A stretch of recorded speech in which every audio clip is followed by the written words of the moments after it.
Hello, and welcome to Transmission X. I'm your host, Nate Allen. The date, January 19th, 2024. This is transmission number 5. A transmission is the sending of a signal from one person or place to another. It is my hope that this signal provide you a beacon so that you may find what it is that was meant to find you. If you have found this frequency, it is not an error. So stay tuned, but most importantly, be ready. I hope you enjoyed my conversation with George Hobbs, the fact hunter himself, last week, and I hope you all now will tune into his podcast, because he really is the tip of the spear when it comes to unbiased truth. George has covered a lot on his podcast, The Fact Hunter, and is most certainly one of the good guys. That being said, I promise you I'd continue to cover the deception and left you with the fact that the deception we are experiencing now goes way, way back into the circles, catacombs, and councils of antiquity. As I referenced the ancient Scarlet Council and the cult of the Brotherhood of the Snake. If you think that those names are fantastical, almost to the point of myth, like I told George, truth is stranger than fiction, and I'm telling you, I will do my best to bring to light what has and what is being done in the dark. I played a clip of Bill Cooper explaining the Brotherhood of the Snake, but let me elaborate just a bit. This Brotherhood can be traced back to the beginning of recorded history.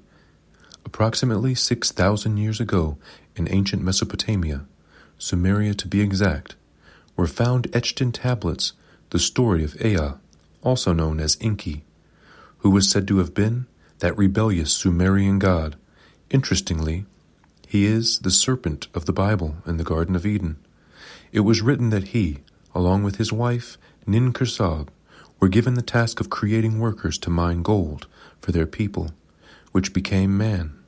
As the story goes, his brother Enlil got upset when Enki gave the humans the ability to think and reason, and aided in teaching man the mysteries. In the Bible, the story is a little different. He tempts Eve into eating the fruit of the tree of life.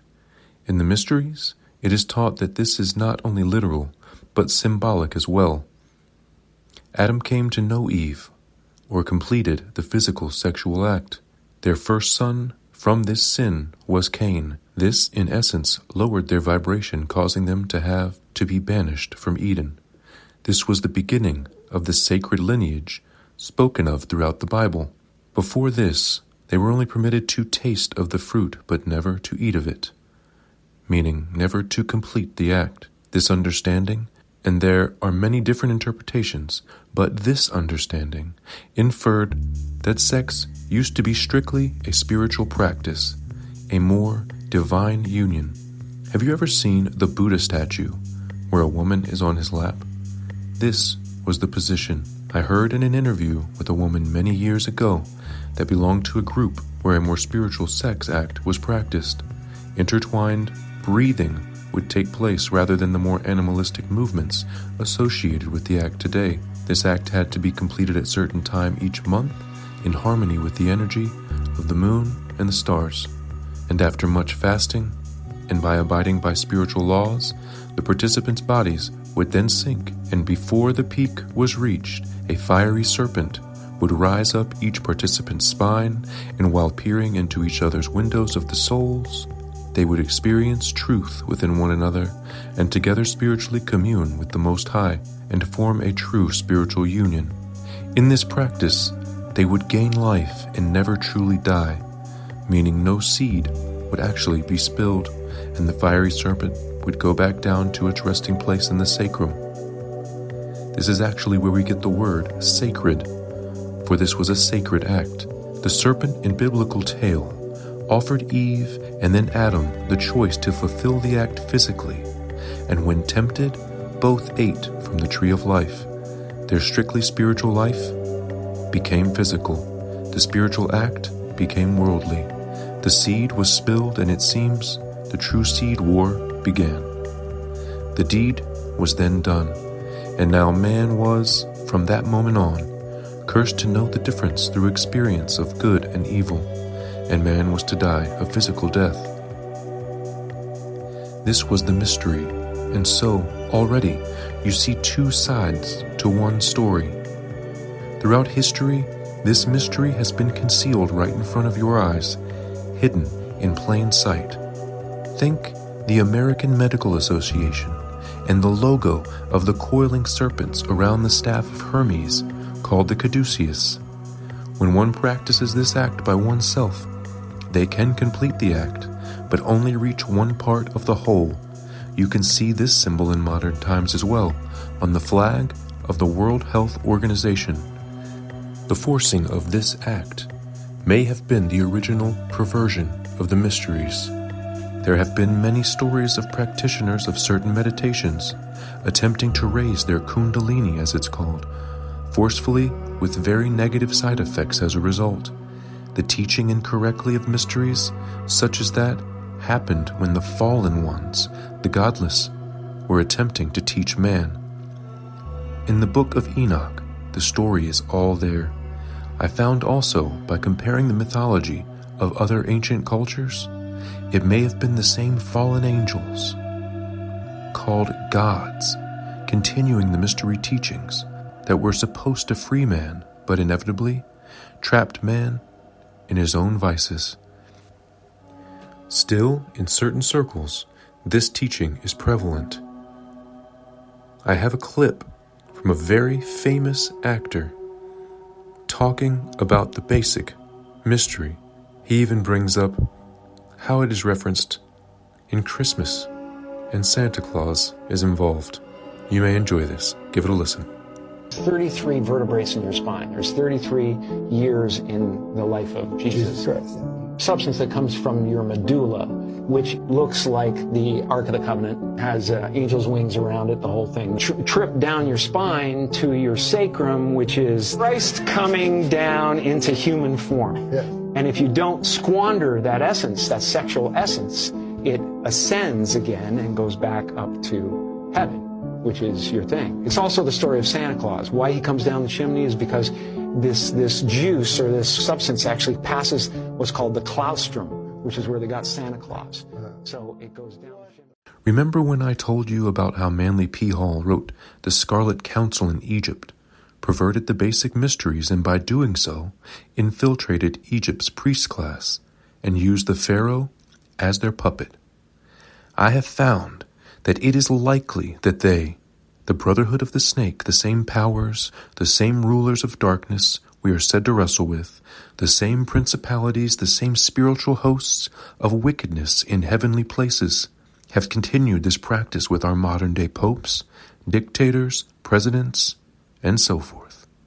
The evidence of this lies in the orders, councils, fraternities, and many types of secret organizations that, like a red hand, gives the origin of the mystery away.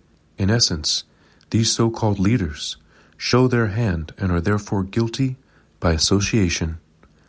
Where they thought secret handshakes and symbols would conceal them, they have proven to be more like breadcrumbs, leading us to their identity.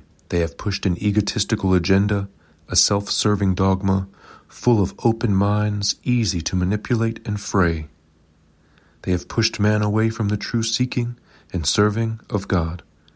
They are behind the scrying mirrors we call screens. They use magic that we call pharmacia, divination, and psychology. They are still in councils active in power brokering today, like the Council on Foreign Relations. They are still behind the curtain, but in stories told not purely in the form of man himself.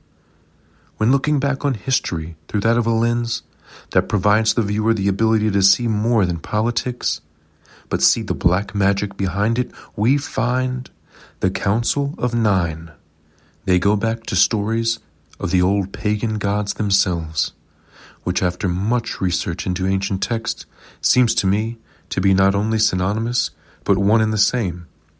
They are the fallen ones, once again, the Watchers, and their offspring. These beings and their correlating cultures of influence can be found around the world In Greece, we have Zeus, Aphrodite, Apollo, Athena, Demeter, Hephaestus, Hera, Hermes, and Poseidon. In Egypt, we have the Ennead, which is Atum, Shu, Tefnut, Geb, Nut, Osiris, Isis, Set, and Nephthys. Each of these gods supposedly were directly linked to a specific race. The 9 races can also be found in Norse mythology, but is more accurately referred to as the 9 realms. The Aztecs had the 9 lords of the night, and the Mayans had 9 deities, each ruling over their level of underworld, as Mayan mythology has 9 hells. The more you look into this, the more 9 very powerful deities show up all over the world. And I found that they showed up in 1932 and issued a statement to another secret society that we will get into called the Rosicrucians, but that will be for another transmission. But in their statement, it stated this: "This is the new dispensation, and the work of the spiritual and mystical fraternities must be reestablished throughout the world, so that all peoples may be atop the law and thereby enabled to apply it towards universal improvement as the only means of saving mankind. We, the Council of 9, have selected your organization as one of the oldest in America to help do this. This must be brought about in such a manner that there could be no question of personal self-interest. May we suggest that you select as your method that of the pre-Christian Essene order, in which Jesus was trained, accepting in good faith all students who apply on an absolute free will basis, instructing them in the ancient manner and permitting these students to compensate you on an exchange basis. The man who wrote these words was Comte M. de Saint Vincent, the master of the Council of 9. Trying to blame the Essenes? Putting this basically on a billboard to the public eye in 1932? You go back and look at this. Seems like a wonderful way to hide true motives. It is thought that Jesus may have been an Essene, yes, a shining one, as they were called. But what jumped out to me was the part where it was stated that the students who apply on an absolute free will basis, remember, they have to get your free will. They have to use your free will against you. And also the part where it said instructing them in an ancient manner and permitting these students to compensate you on an exchange basis. As the modern adage goes, what would Jesus do? Did he ever ask for compensation? Or did he say, you cannot serve both God and money? With the world weakened by the Great Depression and with tensions ramping up in Europe, the Council of 9 pops up again, this time by way of a CIA agent named Andrija Puharich. In 1943, in a laboratory in Maine, Project Penguin was established. It was established to investigate the paranormal. He had to perform a series of non-specific tests on human beings, including exploring unconscious states of the human mind, altered consciousness, astral travel, and interdimensional communication. In this realm of communication is where he is said to connect with and contact, through channeling, the Council of 9. It seems that by way of planting rotten fruits of power from the beginning, greed, and a history of subversion and conflict, the Council of 9, the pagan gods of old, whatever you want to call them, it seems that they have figured out how to influence, pervert, and corrupt power by many, many, many different ways. By corrupting a teaching, by influencing an order, by playing puppeteer with a pharaoh. The Council of 9 and the original Brotherhood of the Snake seem to be up to their same old tricks. As always, please research this material for yourself and come to your own conclusion. The truth, remember, is written on your hearts. Stay tuned, and most importantly, be ready.